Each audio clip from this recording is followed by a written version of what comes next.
see what that looks like. Test 1, 2, 3. Test 1, 2, 3. I don't know if anybody can hear me.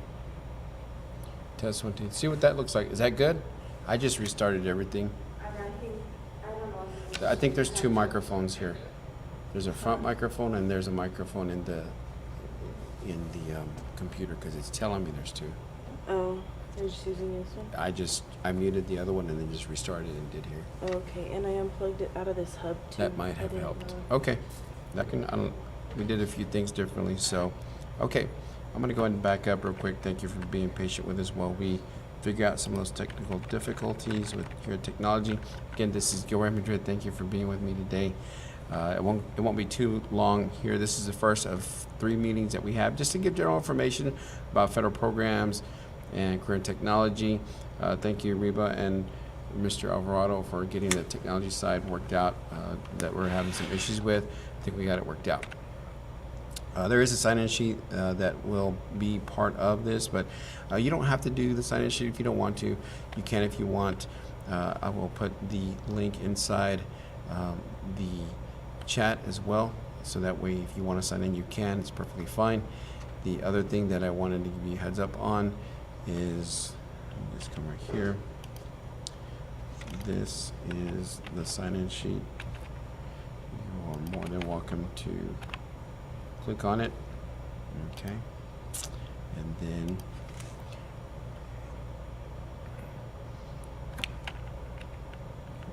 we have several different venues where we're having this video on right now. It's on the technology. It's at the Technology Center Live, and then there's 4 different online venues. We're talking about YouTube, Facebook, Twitter, and Instagram.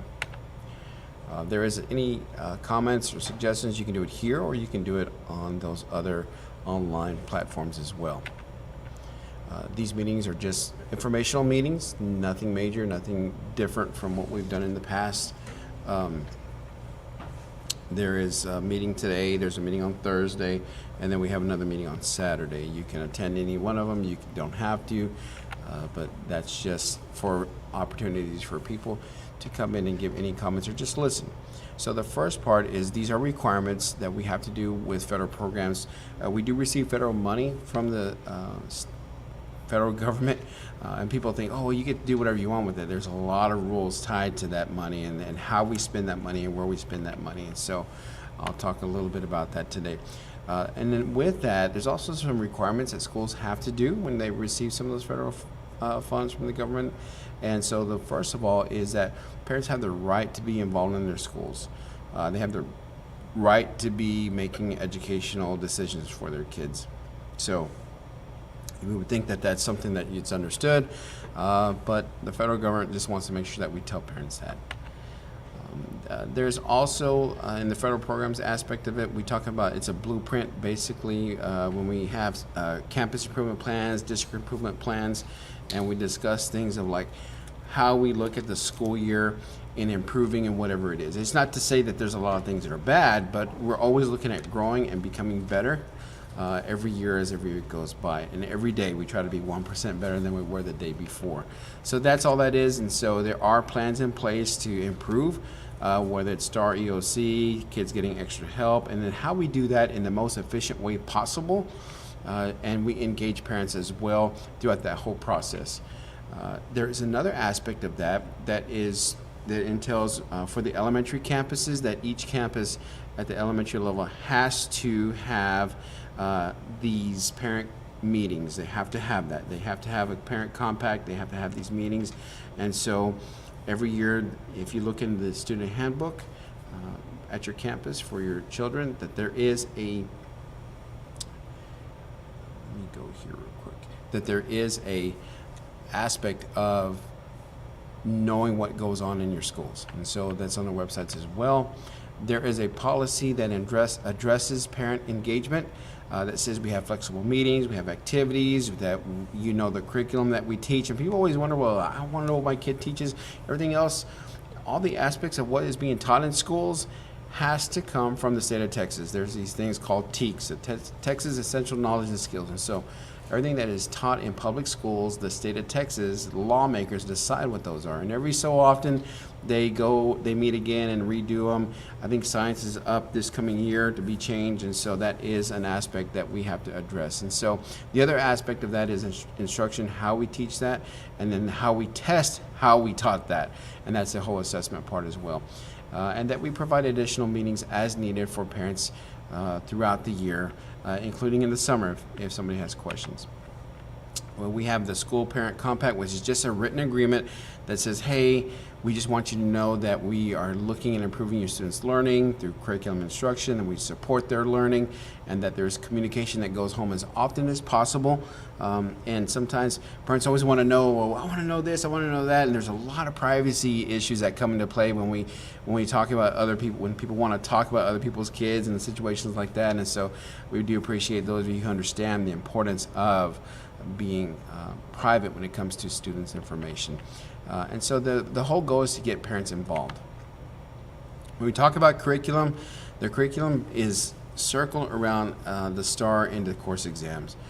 It is the game that we play. Every public school in Texas, every public school in the United States has some form of what we'd call the STAR test. And so in Texas, that's the game that we play is STAR EOC, that we ensure that kids do well in their curriculum in the classroom, and then it's demonstrated on the test as well. Okay. So the meetings again are just to inform people that we want to make the education available to our students in the most appropriate way possible. We also use social media to convey that information as well. The technology department, Mr. Alvarado and Mrs. Subia do a great job of doing that, and so we do a very good. We try to give as much information out as possible. Sometimes we know that there's places we can grow, and so we are patient. We thank you for being patient with us as we do that.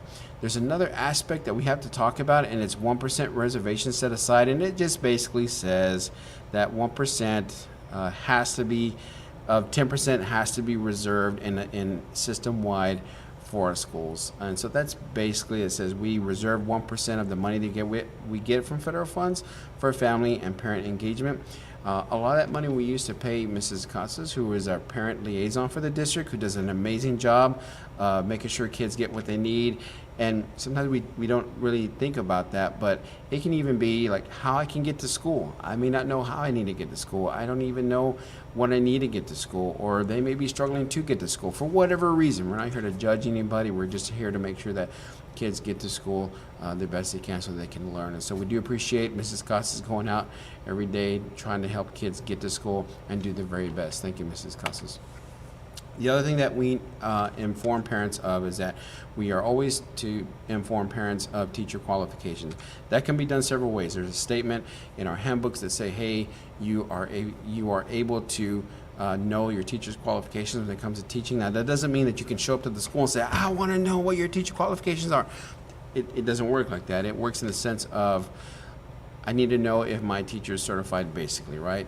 And so there are certain aspects in education where there's laws that allow teachers to work on their certification while they're teaching to become a fully certified teacher. Ironically, in the world we live in today, if you're a private school or a charter school, you do not have to have a teaching certificate, even though some charter schools are publicly funded, right? So in a public setting that we're in at Fort Stockton ISD, we have to play by a whole different set of rules, different from charter public schools who receive federal funding, who receive money, and even private schools who do not have to have individuals certified to teach kids. Public schools, they do, and so we always work towards making sure our staff are certified in the areas according to the laws that are in place. Okay, and so when that happens, when that doesn't happen, we do have to inform parents, and so you might get a letter every now and then at the beginning of the year that says, hey, just to let you know, this English teacher isn't certified, but we have things in place where this teacher is working towards her certification. So that's where we talk about the parents' right to know. Again, those letters usually go out in the fall. And again, those are requirements that are only held to public schools, not public charter schools and not private schools, okay? So we're held to a lot higher standard than most other schools in Texas are. So in the evaluation aspect of this, we have to see if there's any barriers that are not allowing parents to engage with their schools and their teachers, and so we look at a lot of things when it comes to that. the school and family interactions. We use questionnaires, meetings, committees, electronic evaluation tools, social media, anything that we can help to report those findings and see what we can do to make it better, to communicate to parents how important their children are to us and how important it is for us to help students learn. All right, so we do appreciate that, and every year we look at things on how to improve it. And if you have anything that you think could work and help us out, there may be something that, hey, you know, I thought about this or whatever. Always let your principals know of something that you think can improve better in engaging parents, students in the learning process in Fort Stockton ISD. So please make that a point if something comes up. All right. Now, these are the funding aspects of federal funds. There's a lot of crazy numbers here. Everybody says, what do those numbers mean? Well, unfortunately, those numbers come from the federal government and they're chapters into law and codes and things like that. And so there's a little description there. We have economically disadvantaged, we have migrant students, high quality teacher and retention, English language acquisition, disadvantaged, economically disadvantaged students, career and technology, rural education. We are rural school district at risk. COVID-19 is in there, which is probably going away after this year, that we won't have to ever talk about ESSER funds again, although I suspect in the few coming years we'll end up having to provide documentation and show what we spent that money. And then there's preschool as well.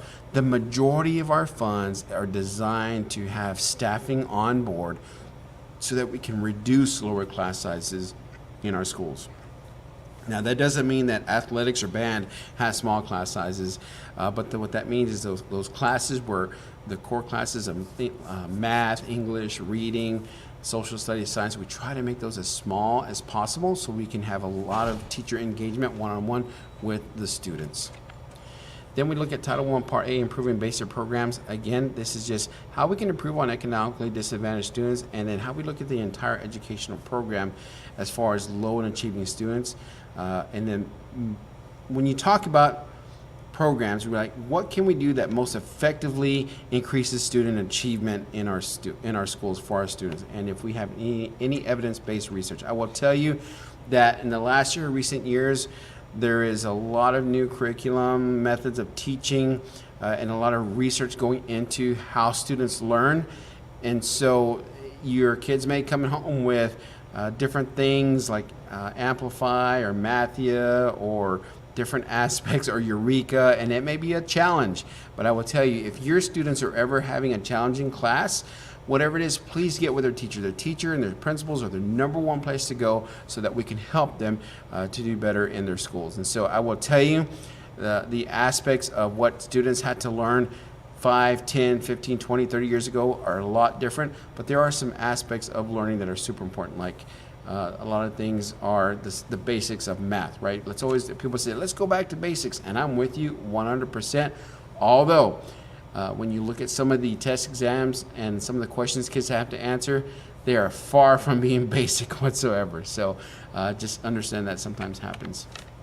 When we talk about migrant services, we do have a few migrant students in our district. We have about 10 students, and so we just make sure that those students can succeed at school and there are no challenges that is impeding them from learning in our schools. We also look at supporting effective instruction through student achievement and the quality and effectiveness of teachers. We look at supporting our educators by giving them different instructional strategies, giving them some professional development to make sure that they're doing the very best for our students. We also look at English language learners, per se, as far as students who are struggling with the language. It doesn't matter where they came from. All we know is that they're here, and we're going to do the very best that we can to help them learn and achieve proficiency and do well on the STAR and in school. And we also talk about how we can create a well-rounded education for our students. We use that on technology. We want to increase academic outcomes, and that's what Title IV Part A is all about. There's an aspect of this is supplement, not supplant requirement. So what that says is we don't want you guys to say, if the school district was going to spend $50,000 on this program to help out academics in gifted and talented, well then you can't say, I have this federal money now, I'm going to switch it over for that $50,000 and use that $50,000 somewhere else. What it supplement says, you just add to the money that the district already has in place, okay? So that's what this is talking about. Supplementing is you add, you increase, and supplant means you replace. So we don't want to replace things, but we do want to add to what we're already doing to increase student achievement in our schools. I do see 9 people on the stream, so I appreciate you guys hanging out with me today. I know usually I have some fans out there, so whether you're on Facebook, Twitter, YouTube, or Instagram is a new one, although I believe that there's a lot of Instagram views out there, so that's good for you guys. I'm realizing that's kind of the thing people want to do. So Rural Education Initiative, or REAP, that just basically says how can we help students in rural areas by impacting learning and having teachers in those areas. As you well know, that there is a huge teacher shortage in Texas and probably America, although we do have a lot of aspects in place of how we pay teachers and what we do so that we can bring teachers to Fort Stockton ISD for our children. So that is a huge issue that a lot of school districts are battling with, and so we are doing our very best to do things in our pay system so that we can at least try to bring the very best teachers to our students here in Fort Stockton ISD. We have the state compensatory education program. That basically says there are students in Texas who are at risk of not graduating high school. It's really what it boils down to. So, and so we do have a lot of them. And so what are at-risk students? At-risk students, there's several different indicators, and I go through these every year, but indicators from the state that says these students who are at risk, we need to make sure that we somehow make sure they don't fall through the cracks, per se. And so we do that with professional development of our teachers. We do that with our counselors and our principals, who are always tracking these students to make sure that they are not at risk of completing school and going on to the next grade or graduating high school. So we have, to be an at-risk student, it's students who have not passed the grade level, students who in grades 7 through 12 did not get a 70 in 2 or more subjects in their school classes, if they did not perform well at 110% of the STAR. So what that basically says, you can't make a 70 on STAR, you got to at least make a 77 to not be, or 78 not to be considered at risk. So that's just a very general way of describing that. They don't want you just to skim by, they want you to be better than skimming by. Then we talk about did not perform satisfactorily on a readiness test in pre-kindergarten 1, 2, and 3. The reason why that is because sometimes those kids do not take the STAR, and so that's why that is set into place. If a student is pregnant or is a parent, if they are in an alternative education program, if they've been expelled, if they're on parole, probation, deferred prosecution, or had any dealings with the law per se, or on conditional release, they're considered at risk. If they've dropped out of school before, if it's a limited English proficiency, if they are part of the Department of Family and Protective Services, or an officer of the juvenile court or law enforcement official, if the student is homeless, if they are placed in a residential placement facility, if the parent or the student has been incarcerated. Now, we're not going to go out and look for anybody's parents who've been in jail. That is not our place. Although sometimes a parent may say, hey, well, you know, we had some issues. We're not here to judge anybody. That is not our place to do that. Our place is just to educate students to the very best of our ability.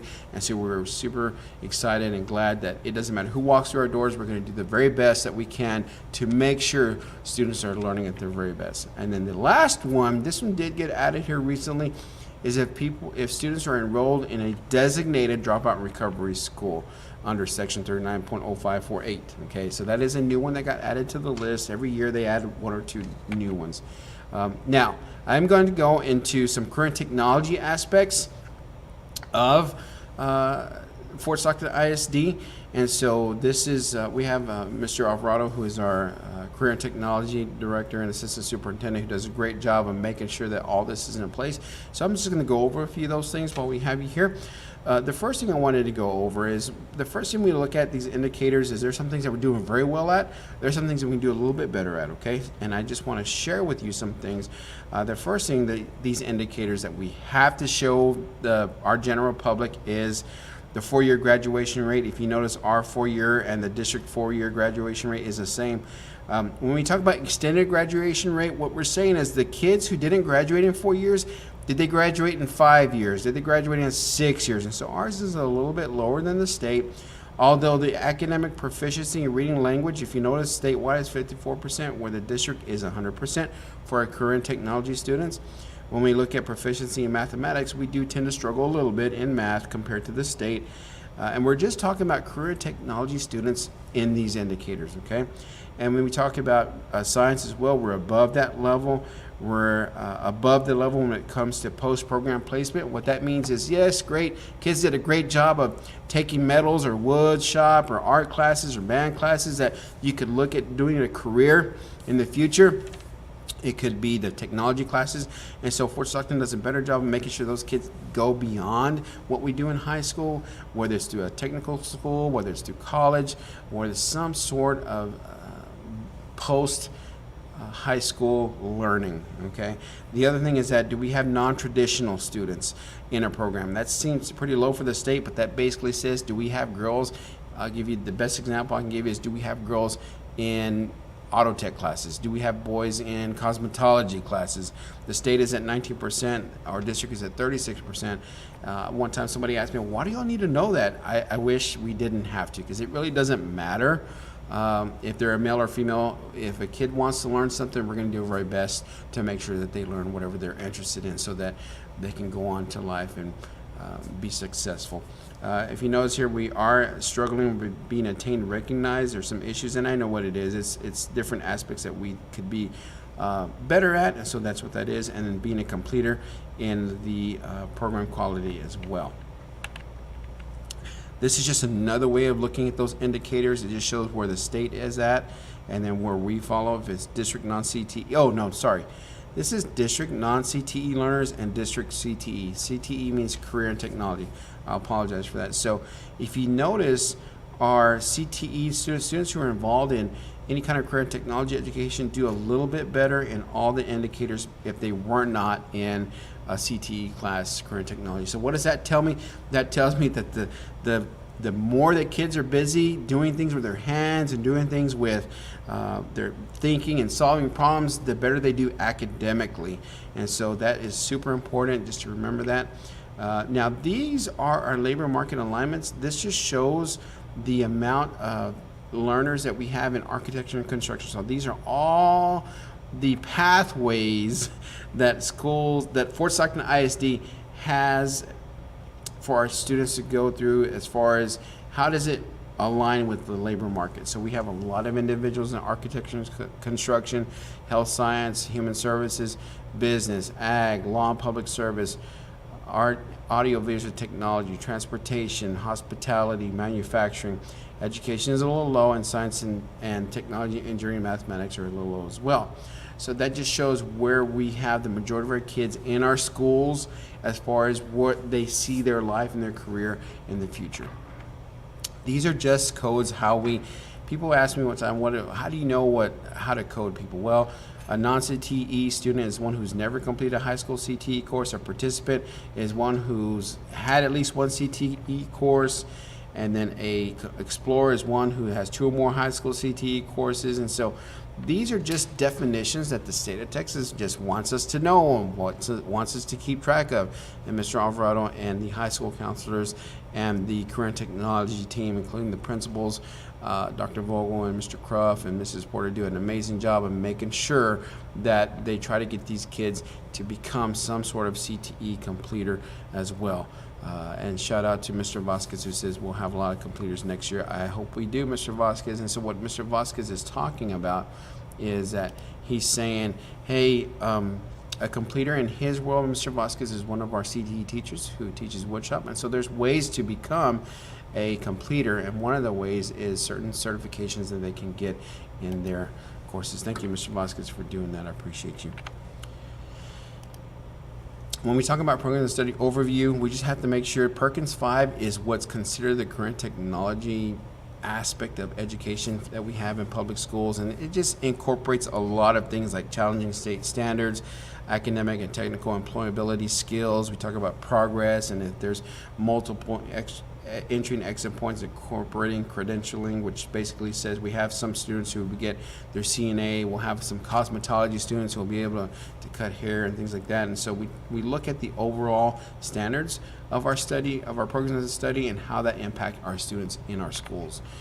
These again are the program studies that we have from the state of Texas. That's just an overview that says what we have to do and what's in place. This is a link that says, hey, if you ever want to know what the program of study is, or you ever want to go to them, our students in high school and starting in middle school do a lot of career exploration. And so within that career exploration, they look at different aspects of what type of careers I want to do after I graduate high school, okay? And then we have information on the Workforce Commission that we share with them as well. This here is just a comprehensive local needs assessment, and I will put that in the chat, and I will put that on the comments so that people can fill them out. You're more than welcome to fill them out. You don't have to, but you are, okay? So the last aspect we're going to talk about is ESSER, which is Elementary and Secondary School Emergency Relief. Believe it or not, we're still part of that from that COVID-19 aspect, and there's one aspect that we're talking about is that we're addressing learning recovery academically, socially, and the emotional needs of our students, okay? So we've already done with ESSER 1, we've done with ESSER 2, we have a little bit of ESSER 3 that there's some reporting that will be done. It started out in February 2021, but it ends in 2024. And so just to let you know, that's the funding amounts that we've spent for ESSER 1, ESSER 2, and then ESSER 3. This next few slides, and again, the whole idea is to address learning recovery, to make sure that students did recover, which I will tell you that we are doing the very best to recover.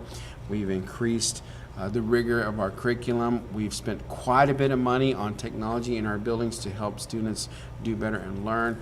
And so we've actually done a lot of things for even the learning environment themselves. We've put new furniture in the schools. We made it where it's a little bit easier to collaborate with students and for them to learn in group settings. And so shout out to the teachers who are working with our students every single day to make sure they are learning at the very best of their ability, okay? And again, the whole idea is to retain high need, high impact individuals that we have to have in our schools, which is going to be our teachers, okay?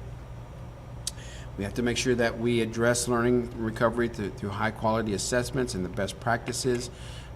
Again, the overall goal was to improve on academics in our schools. That is the number one goal that we have to do. We address student learning. We make sure that our students are learning and progressing to academic excellence. Again, what we did in Fort Stockton, we added some high need stipends to improve student achievement. We gave tested subject stipends, where if you're teaching a tested subject, you get a stipend for that. And so that, again, that's a recruiting tool. That is a tool that we use to help teachers teach students who are going to take the test, and that we prioritize that teaching within our district so we can retain and attract some of the top teachers who are highly effective in their craft. And so it's a basic way of rewarding and retaining the very best teachers for our students. Then we did some retention stipends every year. We've done that, just retention as a recruiting tool, retention tool, to make sure that we appreciate our teachers and we're able to do that. We did replace the HVAC units at the Apache School completely. That was done 2 or 3 years ago, so that has greatly improved the air ventilation within our school at Apache. We also had different aspects that we help with social and emotional needs. In fact, this past week we had speakers here in Fort Stockton at the middle school and high school come talk about the effects and impacts of fentanyl and vaping. And so we can put that information out there for kids and do the very best to encourage them to make the best decisions. And so if they hear from us, they hear from the parents, hopefully it sinks in a little bit. Sometimes they get influence from different aspects, but hopefully we can make an impact in their lives so that they can make better decisions when it comes to their health and their well-being. There's 2 plans for ESSER 3 that we have to have, and those 2 plans are safe return of instruction and then the use of funds. Our use of funds for ESSER 1, we bought a lot of Chromebooks, and we did some salaries during COVID pay as well. We did retention pay for ESSER 2, and then we spent a lot of money on maintenance and custodial, putting air purifiers in our rooms, in our classrooms, in our classroom settings.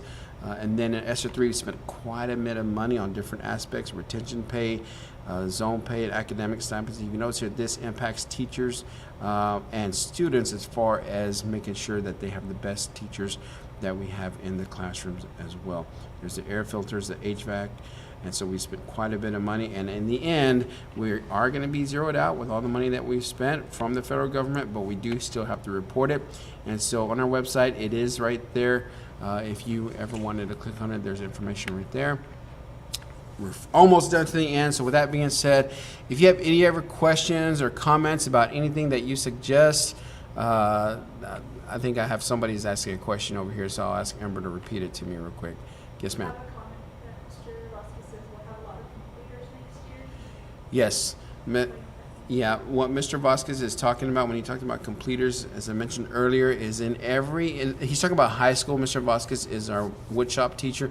And so what he's talking about is that we have students who are getting different certificates, what is considered certificates by the state of Texas. It says, hey, whether it's an ag class, whether it's in woodshop class or metal class, or our CNA classes, and some of your technology classes, where if they get a certificate by the state of Texas that says, for example, I'm going to use the CNA class as an example. They can go through the whole classes, what it takes to be a certified nurse aide. They take a test, they pass, then they become a certificate and they become a completer as well. And then there's other aspects of like, did these students finish the different 4 or 5 classes it takes to be a completer? For example, am I in woodshop 1, 2, 3, and 4? Did I take a communication class so that we can help run a business? And then can I get a certificate that is considered by the state of Texas that says, hey, this certificate can help you get a job out in the public. It's considered advanced education to improve on your well-being and your job, I guess your skills to get a job. And so that's what Mr. Vasquez was talking about earlier. So if you have any questions, please contact your principals about any of the information we discussed here. Those are their names. We have Dr. Kenneth Vogel at the high school doing an amazing job at this time of year. Real quick, I just want to say a shout out to all our principals. It is the month of May. It's the most stressful, most busiest time in the career of any principal, teacher whatsoever. Be super patient with them. There are some amazing people out there who are doing amazing things with our students, and so be patient with them. Let them know that you appreciate them, because you're fixing to have your babies for a few months, and so I always get calls or people tell me like, I can't wait for school to start. Like, neither can we, you know. So we have Mr. Solis at the middle school as well. We have Mr. Castillo at the intermediate school. We have Mrs. Pacheco at Alamo, and we have Mr. Saldana at the Apache school. We also have Mr. Sanchez at the Butt School, which is a different school, and he's not on here, but we'll make sure he's on here.